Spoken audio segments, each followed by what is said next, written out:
But in the context of this gathering, when you think a thought, law of attraction responds to the thought that you're thinking and brings you other thoughts that match it, other thoughts of same frequency.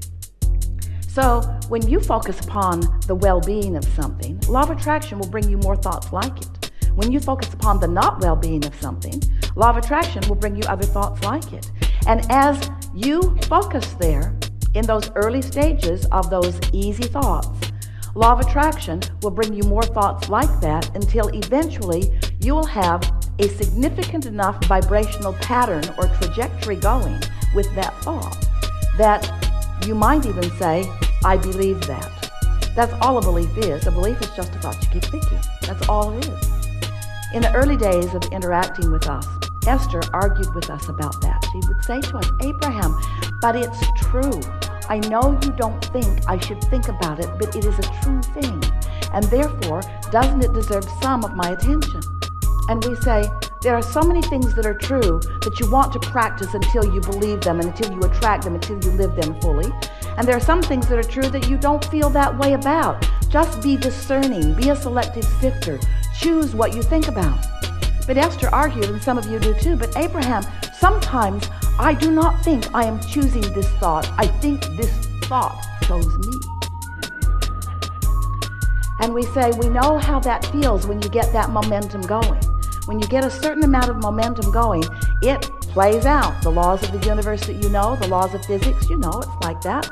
Put your car at the top of the hill. San Francisco is what comes to Esther's mind because she could not believe those hills that people were actually driving up and down. Put your car at the top of one of those hills and take it out of gear, take the brake off, and just test to see what the laws of physics are about. Just nudge that car just a little bit from behind. Just nudge it and watch what happens next. There's no question about what will happen next, is there? The weight, the gravity, the inertia, the laws of physics are known by you experientially. You know what's going to happen to that car. But if you come to your senses and say, oh wait, I already know the outcome of this, I choose something different, so you step right out in front of that car and it bumps up against you, it stops. The momentum stops right there, doesn't it? You wouldn't want to be at the bottom of that hill, stopping that momentum. So law of attraction is synonymous with momentum, because when you give your attention to something, law of attraction will bring more and more and more and more and more. That's why you want to be discerning about what you think about. And it's also why you don't want to be at the bottom of the hill trying to stop your thoughts. That's when Esther said, my thought's thinking me, Abraham. I know you think I should think otherwise, but this thought has got hold of me big time. And we say, yes, sometimes it happens that way. And you really want it to happen that way when it's thoughts that are of benefit to you. You really want those thoughts to have hold of you when it's thoughts of your value, of your worthiness, of your worth, of the value and worth of others. You want those thoughts to get hold of you. You want to believe deeply. You want to have absolute knowing. First you think it, then you think it more, then you think it more, then you think it more, then you think it more, then you believe it. Then you believe it, then you think it more, then you think it more, then you think it more, then you know it. And the reason you know it is because what you believe manifests. It manifests, it gives you full knowledge. But what humans mostly don't understand is that you have control over what moves from vibration into reality.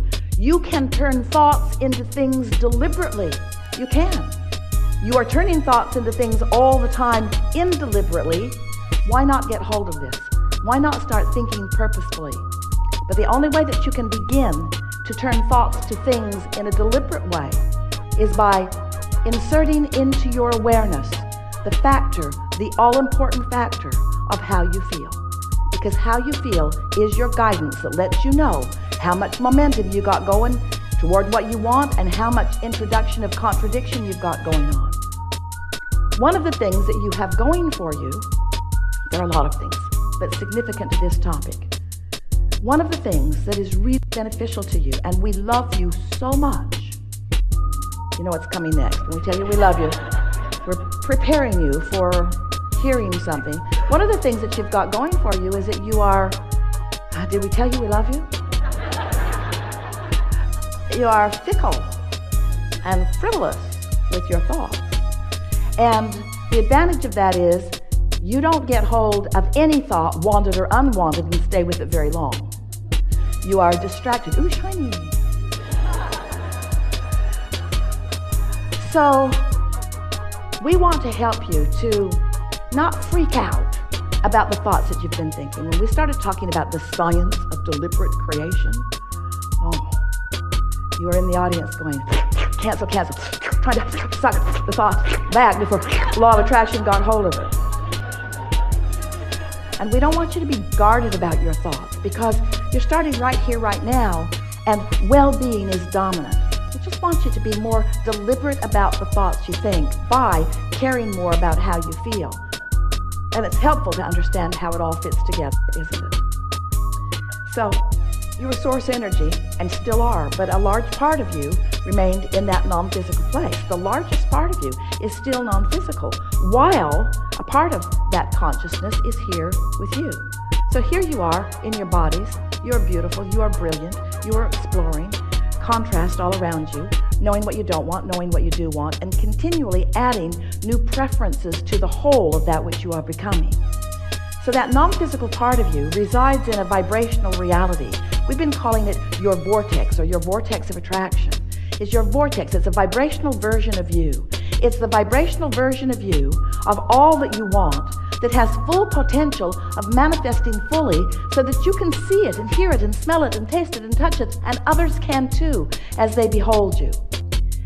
But in order to be deliberate about that, it's important that you know that there are steps to the process, and the first step is you are launching rockets of desire. You're asking all day, every day. You never stop asking. Don't ask yourself to stop asking. You can't stop asking. The trajectory that we are all on, the trajectory that you are most about, who you really are, why you're here, the environment that surrounds you, the details of the environment that surrounds you, all queued up in order to evoke from you new awarenesses of who you are and what you further want. So don't fight that. Just go with it. You can't stop it. Just let the desire flow forth from you. Step one. Step two is that desire that you have launched becomes part of this vibrational reality that the inner being part of you, the soul part of you, the source part of you, the non-physical part of you embraces fully and becomes in the moment that you launch the rocket. That non-physical part of you is now a reality. And law of attraction is responding to that reality also. So now, there's the you standing in your body thinking what you're thinking about that desire that you launched. And there's the source energy part of you standing in the vortex thinking about that desire that you launched. So there are potentially two different perspectives about that. You getting what we're saying? There's the perspective that knows not only that it's possible, but that it's certain. That's your inner being's perspective. Knowing that the path will unfold, knowing that you will find your way, knowing that it will be really fun going toward it, and knowing that you're going to like it when you get there, but knowing that it's not just getting there that it's all about, it's the journey on the way to it that life is really about. That's what your inner being knows. That's what your inner being knows and bees about the desire that you launch. And here you are in your physical body, maybe not so much knowing so much of that. Because you're usually, if you're like most humans, noticing that what you want has not yet happened. So your awareness is upon where is it? Or how's it going to get here? Or when's it going to get here? Or who's going to bring it? And how's it going to get here?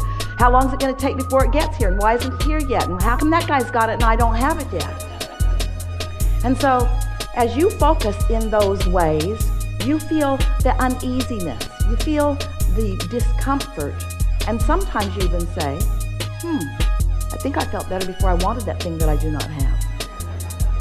And we want you to understand that you got to get over that. You got to get over that. You got to get over that. You just got to get over that because you're not ever going to stop launching desires. So you're always going to be creating the gap between what is manifested and what is in the process of being manifested. And if you hold yourself in an eternal pattern of, or even an all-day long pattern or a week pattern or a decade pattern, as you hold yourself in patterns of thoughts that disallow these thoughts to turn to things, then you become cynical, then you become ornery, then you become unhappy about others who are not yet offering so much resistance and blocking their own creation. Like the little ones who are born. The little ones come, they're all bright-eyed and frisky, and they think they can do anything. And then you begin to teach them otherwise. Oh, you think the world revolves around you? Yes, I do. Well, it doesn't. Yes, it does. It revolves around you. Anything that you want, resources, the energy that creates worlds, all queued up for you. You just got to find a way of getting in the vibrational vicinity of it, which means you got to stop thinking those thoughts that contradict it.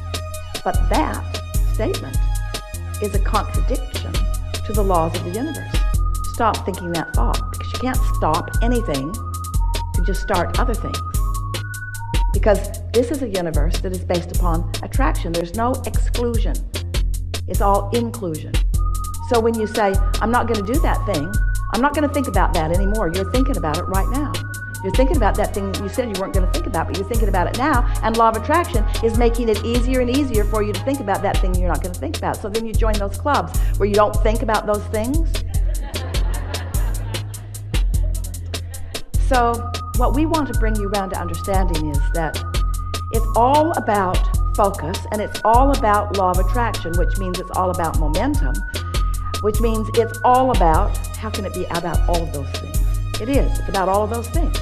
It's about you thinking a thought and law of attraction perpetuating the thought that you're thinking, and you being aware of the thoughts that you're thinking enough that you can feel when the thought that you're thinking is introducing resistance into your equation. And then, just like standing at the top of the hill, you step out in front of it and you think a different thought.